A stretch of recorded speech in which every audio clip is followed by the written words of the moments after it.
Anyone know what time it is? It's time for another review. What's up, film buffs? This is Straight Shooter.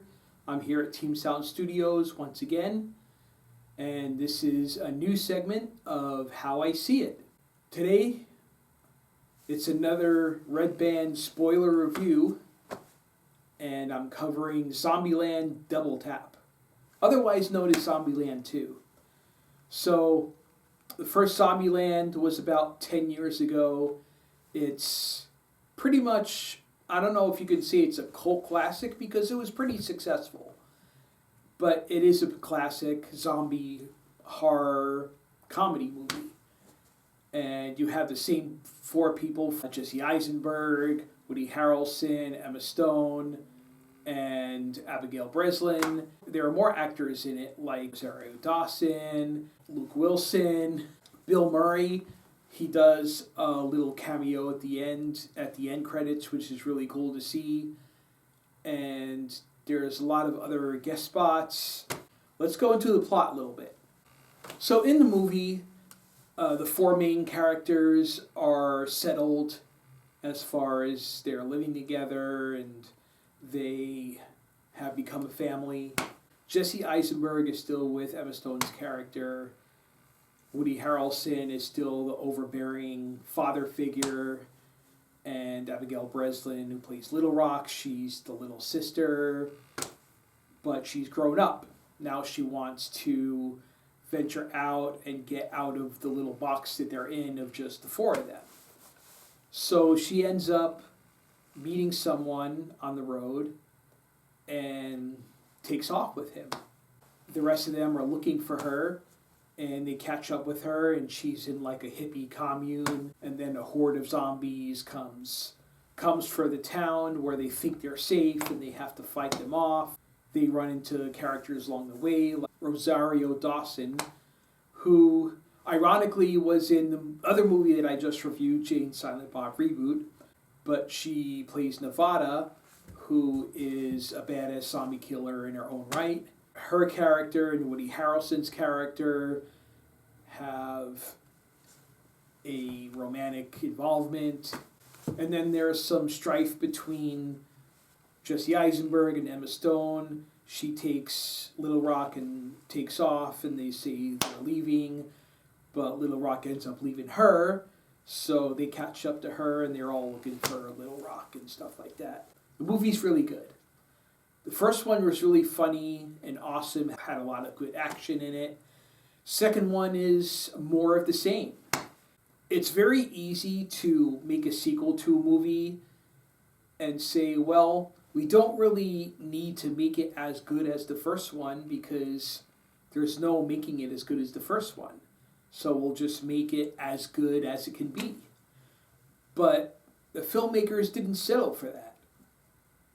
They said, we're going to make it bigger, we're going to make it better, and I don't know if it's better, but it's about on par with the first one. It was really funny.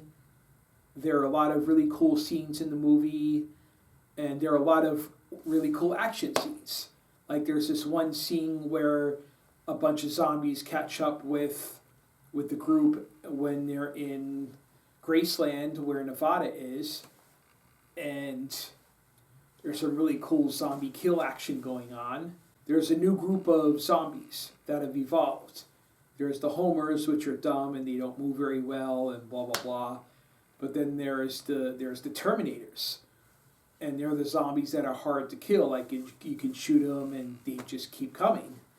And you have to like really not just double tap, but you have to like triple, quadruple, however many taps you need to kill them. It was a good way of telling the story without it being too much of a rehash of the first one. And I enjoyed it because I didn't feel like I was watching the first one again.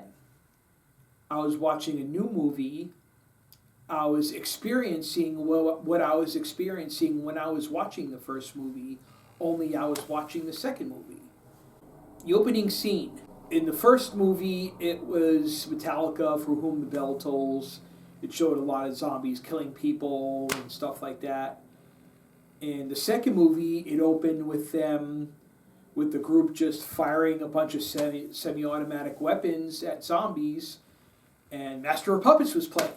So that was really cool because it was a nice callback to the opening credits of the first movie. Plot of the movie, they all end up killing the zombies that go to the hippie commune. Oh, and along the way, Emma Stone's character leaves Columbus, Jesse Eisenberg's character.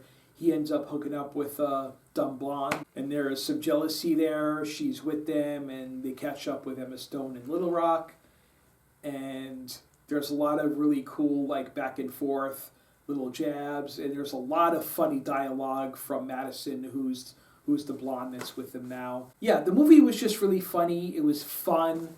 It had action. It had humor. It even had a little bit of heart, but not too much sap. It was just all around an hour and a half fun as fuck movie.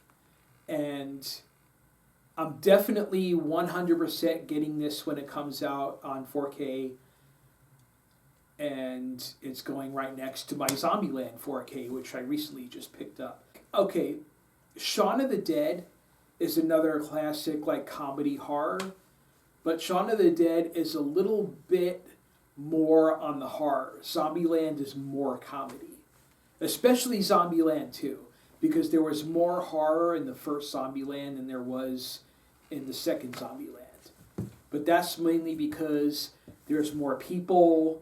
Like in the first one, I think they thought that there weren't many people left.